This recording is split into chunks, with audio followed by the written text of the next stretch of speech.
Fully, Senator, I think I answered the question. I believe schools should offer the opportunity for students to engage in extracurricular activities, even if they're transgender. I think that's their right. All right. Well, a lot of us think that that's bizarre, not very fair. I come from a family that has a lot of girls who have competed in college athletics, have been state champions, and frankly, some boy that's 6'2" competing against my 5'4" niece doesn't sound very fair. I think most people in the country think it's bizarre, that it's just completely bizarre and unfair that people, and you're going to run the Department of Education, you've got no problem with it. That concerns me. And I think this kind of thing is going to lead to really just the vast majority of America just wondering, who are these people that think it's okay? From what planet are you from? I mean,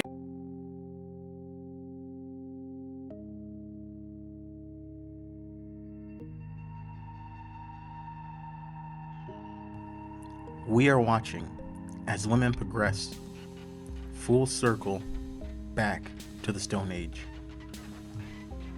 Men and women compete in this world biologically different than each other.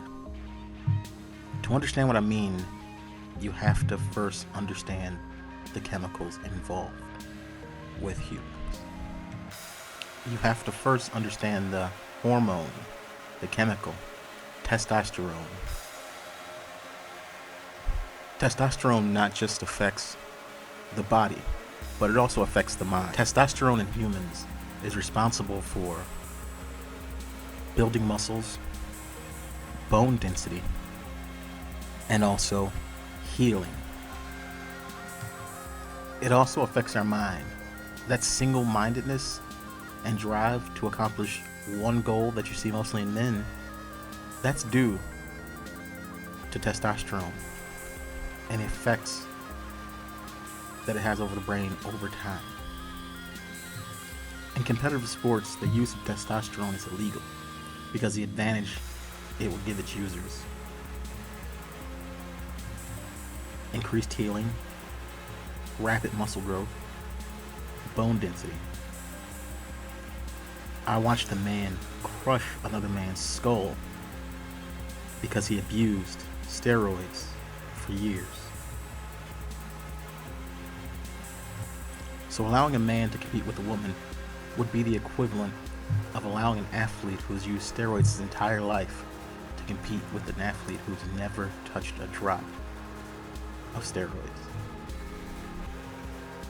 A man between the ages of 19 to 50, the testosterone levels are 240 to 950. A woman's levels, 8 to 60. That's a huge athletic advantage.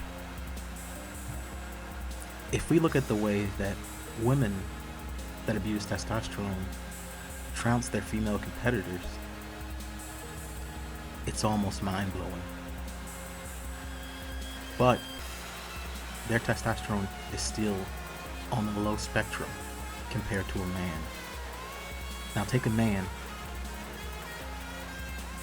who's been producing testosterone his entire life and put him against a woman. Let's just say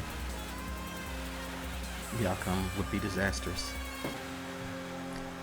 The world's fastest woman in the sprint set a female record at 49.2.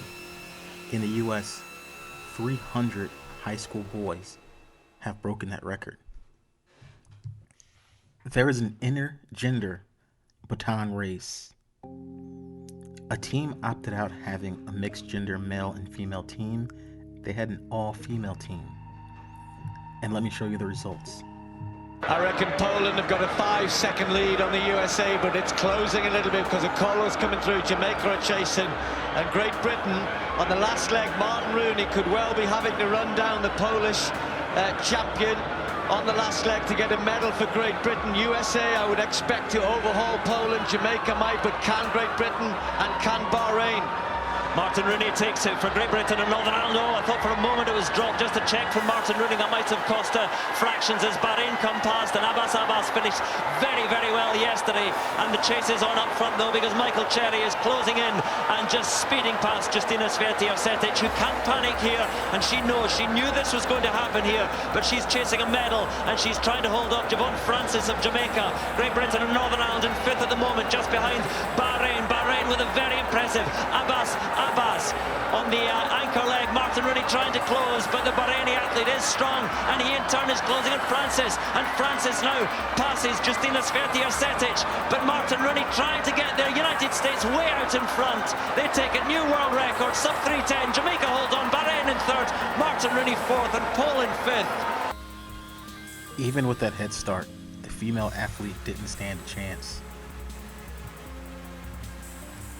When people hear a man scream, the natural reaction is to run away. When people hear a woman scream, the natural reaction is to run towards the scream. When people see a woman get hurt by a man, our natural reaction is to cringe and be concerned. Now imagine seeing that every day on TV.